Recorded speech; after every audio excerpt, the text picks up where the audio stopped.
News express নিবেদন করছে স্বর্ণশিল্পের শিল্পী Dutta jewellers, BS road, Coochbehar. MG garment, BS road, hotel Yubaraj, Coochbehar. আপনার পোশাক হোক আপনার আধুনিক রুচি ও ব্যক্তিত্বের পরিচয়। रंगीत basmati rice, pure and tasty, असली बासमती चावल।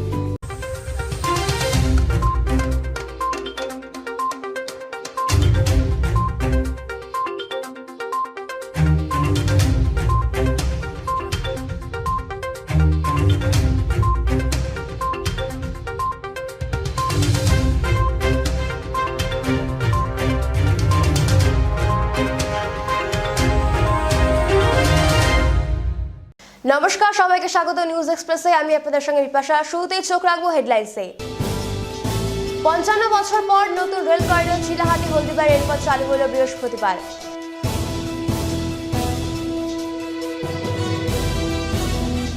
পিকেট টিমের বিরুদ্ধে ক্ষোভ উগরে দিলেন তৃণমূল যুব কংগ্রেসের কোচবিহার জেলার সহসভাপতি নীতিশ রঞ্জন সরকার।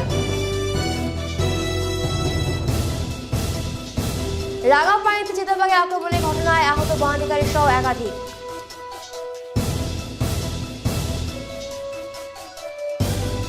অঞ্চল সভাপতি পদত্যাগের ঘটনায় চাঞ্চল্য মালদা জেলা তৃণমূল কংগ্রেসে।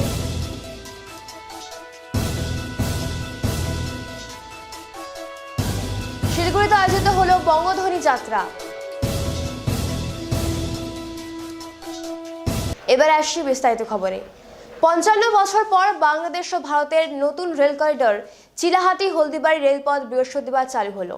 বাংলাদেশের প্রধানমন্ত্রী শেখ হাসিনা ও ভারতের প্রধানমন্ত্রী নরেন্দ্র মোদীর মধ্যকার বহুল প্রত্যাশিত ভার্চুয়াল বৈঠকে বৃহস্পতিবার বেলা 11:30টায় নিজ নিজ দেশ থেকে তারা যোগ দেন। শেখ হাসিনা ঢাকার গণভবন থেকে এবং নরেন্দ্র মোদী দিল্লিতে তার দপ্তর থেকে এই বৈঠকে অংশ নেন। এ সময় করোনা মোকাবিলায় অর্থনৈতিক অগ্রযাত্রায় দুই দেশ একসাথে কাজ করবে বলে প্রত্যয় ব্যক্ত করেন দুই প্রধানমন্ত্রী। এছাড়া দীর্ঘ 55 বছর পর হলদিবাড়ি চিলাহাটি রেল চলাচল উদ্বোধন করেন দুই দেশের প্রধানমন্ত্রী। 1965 সালে ভারত পাকিস্তান যুদ্ধের পর বাংলাদেশের চিলাহাটি ও ভারতের হলদিবাড়ি রেলপথ বন্ধ হয়ে যায়। এই রেলপথ চালু করতে 2018 সালে নতুন প্রকল্প নেয় বাংলাদেশ সরকার। 2018 সালের 1 আগস্ট থেকে 2021 সালের 31 জানুয়ারি পর্যন্ত প্রকল্পের মেয়াদ ছিল। কাজ শেষ হওয়ার নির্ধারিত সময়ে 1.5 মাস আগেই এই রেলপথে ট্রেন চালু হলো। বাংলাদেশ ও ভারতের মধ্যে মোট 7টি ইন্টারচেঞ্জ পয়েন্টের মধ্যে 4টিতে রেলওয়ে সংযোগ স্থাপিত হয়েছে। বর্তমানে পঞ্চম ইন্টারচেঞ্জ পয়েন্ট হিসেবে চিলাহাটি হলদিবাড়ি রেল সংযোগটি সংযোজিত হলো।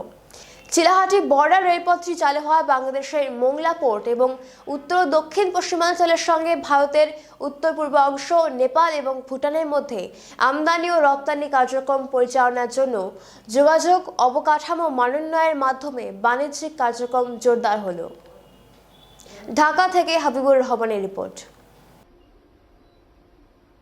বিজয় দিবসের অনেক অনেক অভিনন্দন আর পৌষ পার্বণের शुभेच्छा।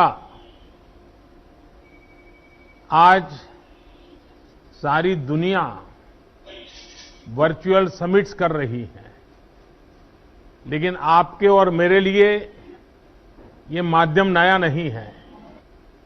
कई वर्षों से हम वीडियो के माध्यम से बातचीत कर रहे हैं।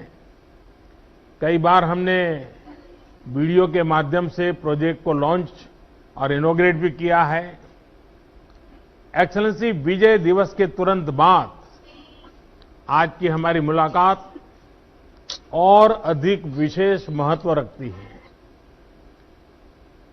एंटी लिबरेशन फोर्सेस पर बांग्लादेश की ऐतिहासिक जीत को आपके साथ विजय दिवस के रूप में मनाना हमारे लिए गर्व की बात है। आज जब बांग्लादेश आजादी के 49 वर्ष मना रहा है, मैं दोनों देशों के शहीदों को, जिन्होंने अपने प्राणों की आहुति दी, श्रद्धापूर्वक नमन करता हूं। सार्क फ्रेमवर्क के तहत बांग्लादेश के योगदान के लिए मैं आपका आभार व्यक्त करता हूं। स्वास्थ्य के अलावा अन्य क्षेत्रों में भी इस वर्ष हमारी विशेष साझेदारी निरंतर आगे बढ़ती रही है। लैंड बॉर्डर ट्रेड में बाधाओं को हमने कम किया, दोनों देशों के बीच कनेक्टिविटी का विस्तार किया, नए साधनों को जोड़ा। यह सब हमारे संबंधों को और अधिक मजबूत करने के हमारे इरादों को दर्शाता है। एक्सेलेंसी, मुझे चिरंतर बंग बंधु का संदेश इटर्नल है और इसी भाव से हम भी उनकी लेगेसी का सम्मान करते हैं।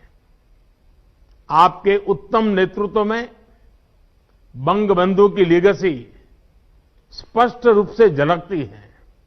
साथ ही हमारे द्विपक्षीय संबंधों के लिए आपकी निजी प्रतिबद्धता भी स्पष्ट है। यह मेरे लिए गर्व की बात है कि आज आपके साथ बंग बंधु के सम्मान में एक डाक टिकट का विमोचन और बापू और बंग बंधु के ऊपर एक डिजिटल प्रदर्शनी का उद्घाटन करने का मौका मिल रहा है। मैं आशा करता हूं कि बापू और बंग बंधु की प्रदर्शनी हमारे युवाओं को प्रेरणा देगी। इसमें एक विशेष सेक्शन कस्तूरबा गांधी जी और पूजनीय बोंगो माता जी को भी डेडिकेट किया गया है। एक्सेलेंसी, अब मैं आपके ओपनिंग रिमार्क्स आमंत्रित करना चाहूंगा। মুক্তি এবং উদযাপনের চেতনা উদ্বেলিত হয়ে ওঠে। গভীর কৃতজ্ঞতার সাথে স্মরণ করি আমাদের মহান নেতা জাতির পিতা বঙ্গবন্ধু শেখ মুজিবুর রহমানকে, যার গতিশীল নেতৃত্বে আমরা অর্জন করেছি আমাদের স্বাধীনতা। 1971 সালে মহান মুক্তিযুদ্ধে 30 লাখ শহীদ, 2 লাখ মা বোনের প্রতিও আমার শ্রদ্ধা জানাই। আমাদের স্বাধীনতা যুদ্ধে ভারতীয় সশস্ত্র বাহিনীর যে সকল সদস্যরা জীবন দান করেছেন, শহীদ হয়েছেন, তাদের প্রতি আমি আমার শ্রদ্ধা নিবেদন করছি, তাদের পরিবারের প্রতি আমার সহমর্মিতা জানাচ্ছি। আন্তরিক সমর্থন ও সহযোগিতার জন্য ভারত সরকার এবং ভারতের জনগণের প্রতি আমার আন্তরিক কৃতজ্ঞতা। আমি কর্নেল অশোক তারাকে তার প্রতি আমার কৃতজ্ঞতা জানাই, ধন্যবাদ জানাই এবং ভারতবাসী, ভারতের সশস্ত্র বাহিনী এবং আমাদের মুক্তি বাহিনী সবাই জন্যই আমার কৃতজ্ঞতা এবং ধন্যবাদ।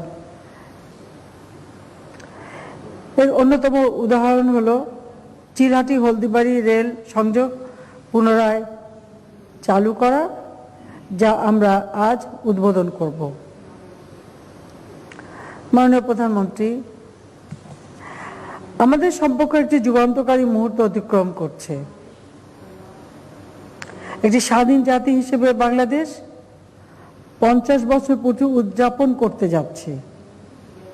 বাংলাদেশ এবং ভারত কূটনৈতিক সম্পর্ক প্রতিষ্ঠারও 50তম বছরে পা দিয়েছে।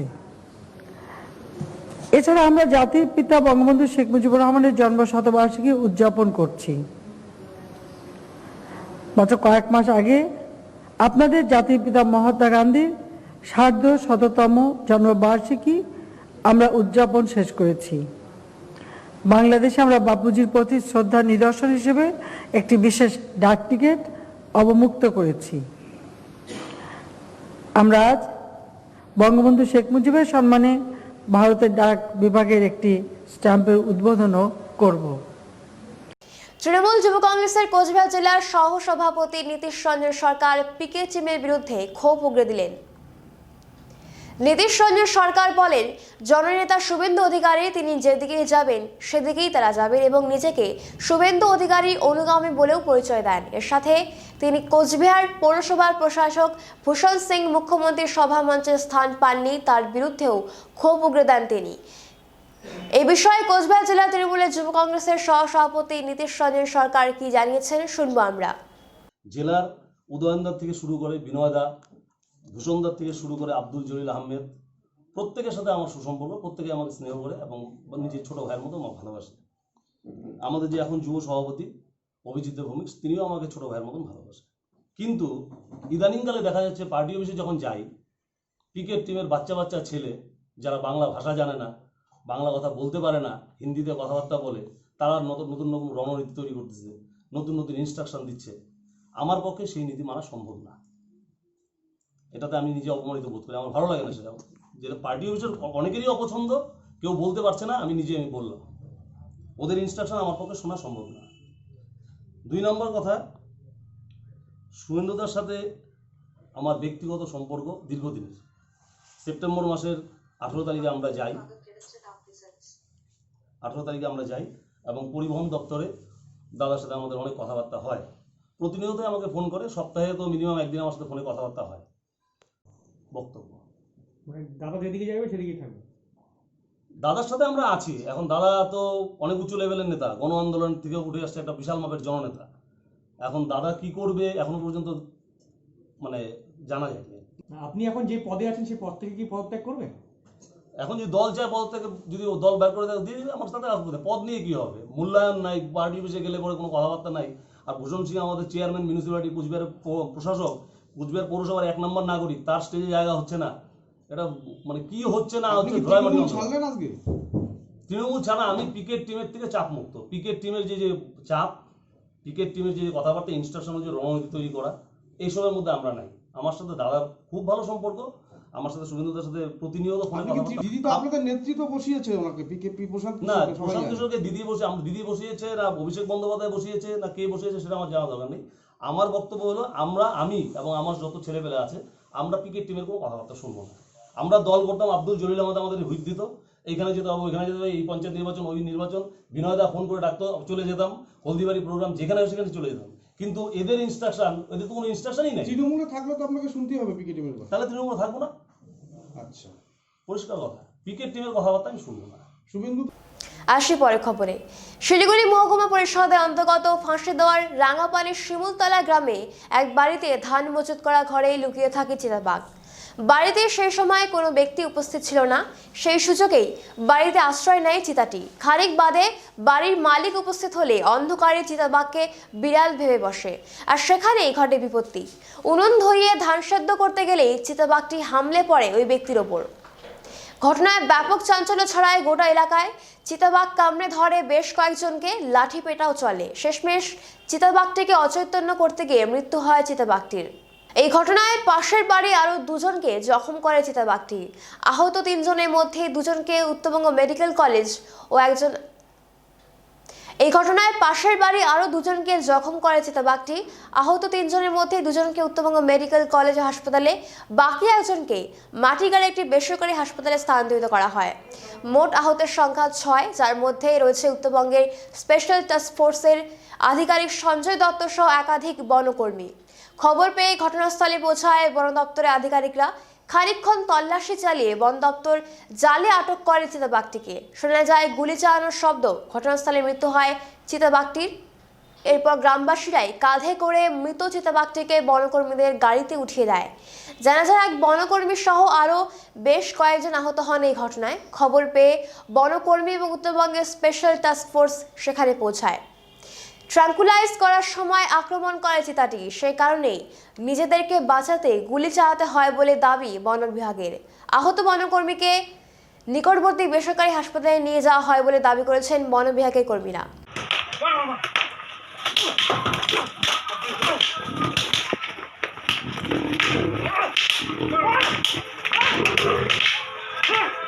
তারপরে বাঘটা এই বাড়িতে এসে লুকাইছে, তারপরে কোথায় লুকাইছে পুলিশ আইসে, ফরেস্ট ডিপার্টমেন্ট লোক আইসে, বাঘটাকে খুঁজে তারপরে বাঘটাকে গুলি করে থালায় দিয়ে তারপরে বাঘটাকে নিয়ে গেল। এখন বাঘটা কত বড়? বাঘটা ছিল মোটামুটি 2 ফুটের মতো। কটা বাঘ ছিল? বাঘ একটাই ছিল, একটাই দেখেছি ওরা, একটাই দেখেছি প্রায় 1 ঘন্টার আগে। মানে কোন জায়গায় এটা? এটা রাঙাপানি ধুধুজোত বলে। কতজনকে আঘাত করেছে? 3 জনকে।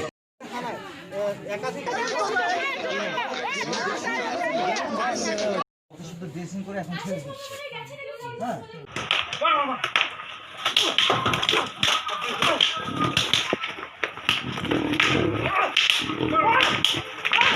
না আমাকে আমাদের বন বিভাগে কিছু সময় আগে তো খবর পেলো এটা সিদ্ধাবাগ এখানেতে ঢুকেছিল, তারপরে আমাদের স্টাফ এখানেতে এলো। এখন তো আমি তো এখানে তো একটু আগে আমরা পৌঁছে গেলাম, আমার ইনভেস্টিগেশন এখন তো চলছে। ইনভেস্টিগেশনের পরে আমরা একটা বলতে পারি কী হলো অ্যাকচুয়ালি পরিষ্কার। বাঘ ছিল মানে চিতাবাঘ, এটা চিতাবাঘ। মারা গেছে কি বাঘটি? না না কিছু আমি বলতে পারছি না, আমি প্রথমে এখানে এলাম, এখানে আমাদের স্টাফ সবাইতে আমরা ইনভেস্টিগেশন করার পর আমি ওনাদের ভিক্টিমের পরিবারের যতগুলো স্টাফ লোক আছে ওনাদের সাথে আমি তো কথা বললাম, তারপর আমাদের স্টাফের কথা বলে আমি তো সবাইকে জানিয়ে দেবো। নিয়ে নিচ্ছে একটি ছোট্ট বিরতি। আমাদের শক্তি আপনাদের নির্ভরযোগ্যতায়, আমাদের ওই সততা আপনাদের বিশ্বস্ততায়, আমাদের প্রত্যেকটি গ্রহরত্ন পরীক্ষিত এবং কার্যকারী। স্বর্ণ শিল্পের শিল্পী Dutta jewellers, BS road, hotel BD building, Cooch Behar.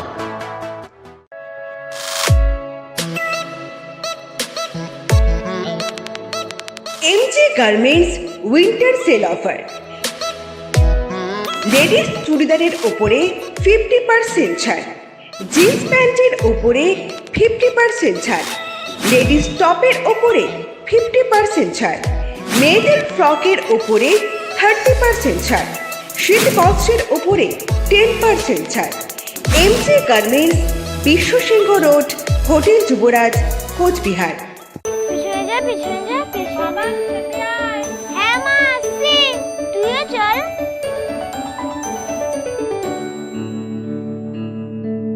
Okay রে মিতা, পল্টু কি আমার ছেলে না? আমি তো পল্টুর মা। আয় তো পল্টু, আজ আমি তোদের দুই বন্ধুকে একসাথে খাই।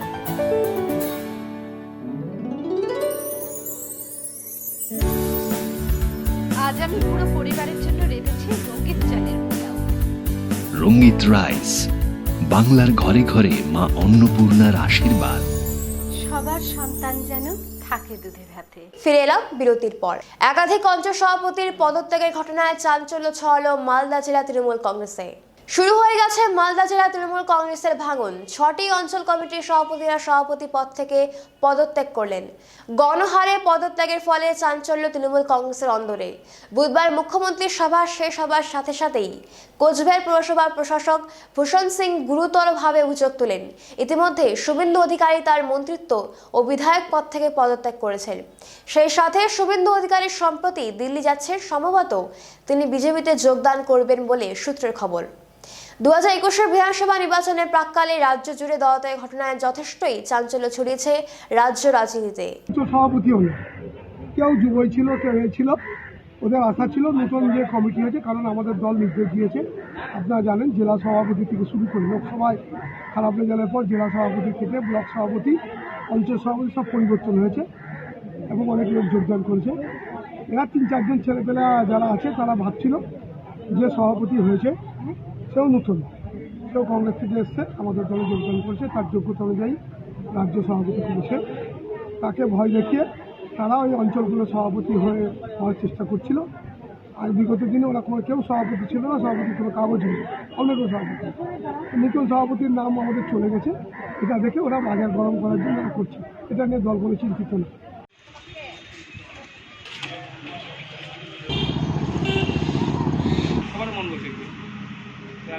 খালি অপেক্ষা করতে দিন, আর কয়েকটা দিন শুরু হবে গণহারে পদত্যাগ। সমস্ত জয়েনিং, একটার পর একটা খবর আসছে আমার কাছে, জয়েনিংয়ের পর জয়েনিং হবে ভারতীয় জনতা পার্টিতে। এই তৃণমূল কংগ্রেসের ধস নামবে। যে অবস্থা দেখছি তাতে করে ওদের সরকারের মধ্যেই পড়ে না যায়। তো তৃণমূল ফিনিশ হয়ে গেছে। ইলেকশন হওয়ার আগেই মানুষ নির্ণয় করে নেবে যে এ সরকারটা চলে না, পচে গেছে, শেষ হয়ে গেছে। ওদের কত রকম এখন গল্প ফাঁদবে, কত গল্প আর তৈরি করবে। যারা সভাপতি, যারা সেক্রেটারি, তারা ছিল, আবার বলছে ওরা ছিল না, এরকম অনেক কথাই বলবে ওরা। আসলে ওদের সময় শেষ হয়ে গেছে। এরপরে শুরু হবে ভারতীয় জনতা পার্টির সময়। তাহলে বিধানসভা নির্বাচনে কি আপনারা বিরোধী শূন্য হয়ে যাবেন? বিরোধীরা কোনো থাকবে না, মানে তৃণমূল কংগ্রেসের সঙ্গে লড়াই করতে তাই তো মনে হচ্ছে তৃণমূল কংগ্রেসের সঙ্গে যেন লড়াই করতে হবে না, বিরোধী শূন্য। সেই বিরোধী শূন্যই হয়ে যাবে আপন মনেই।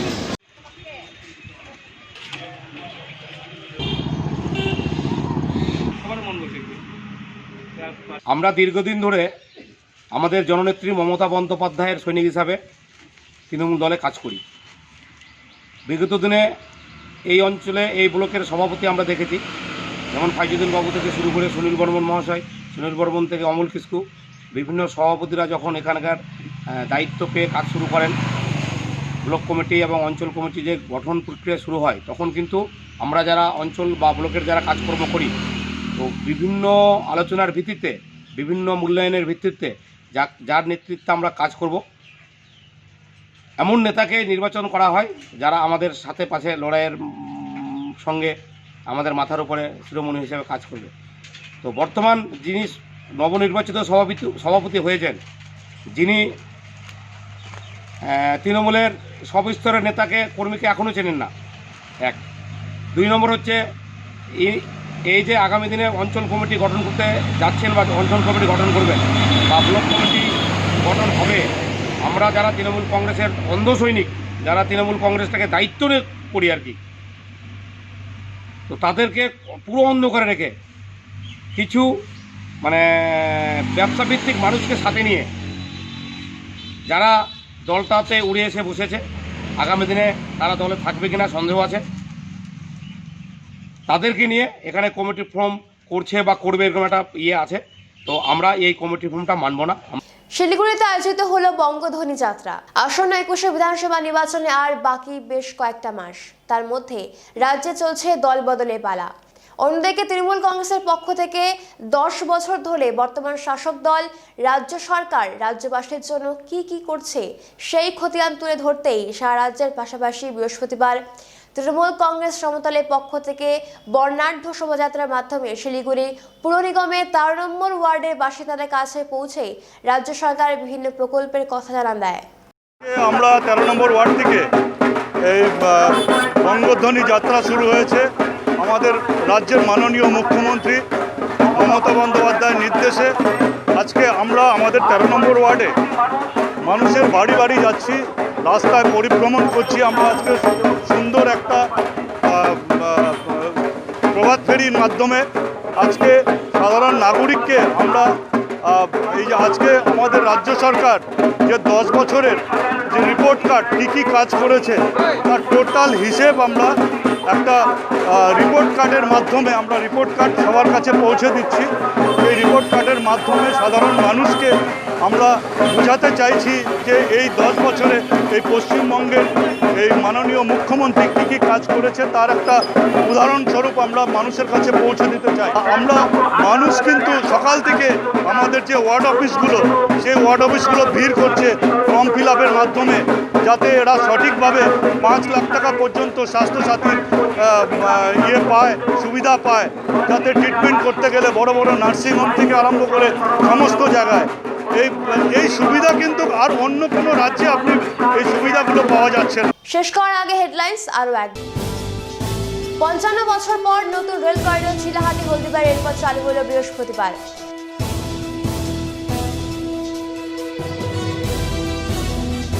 পিকেটিভির বিরুদ্ধে ক্ষোভ উগরে দিলেন তৃণমূল যুব কংগ্রেসের কোচবিহার জেলার সহসভাপতি নীতিশ রঞ্জন সরকার। রাগাপানিতে চিতাবাঘের আক্রমণের ঘটনায় আহত বহনকারী সহ একাধিক।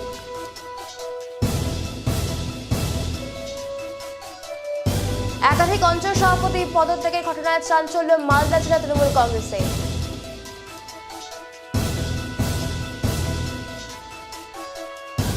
শিলিগুড়িতে আয়োজিত হলো বঙ্গধ্বনি যাত্রা।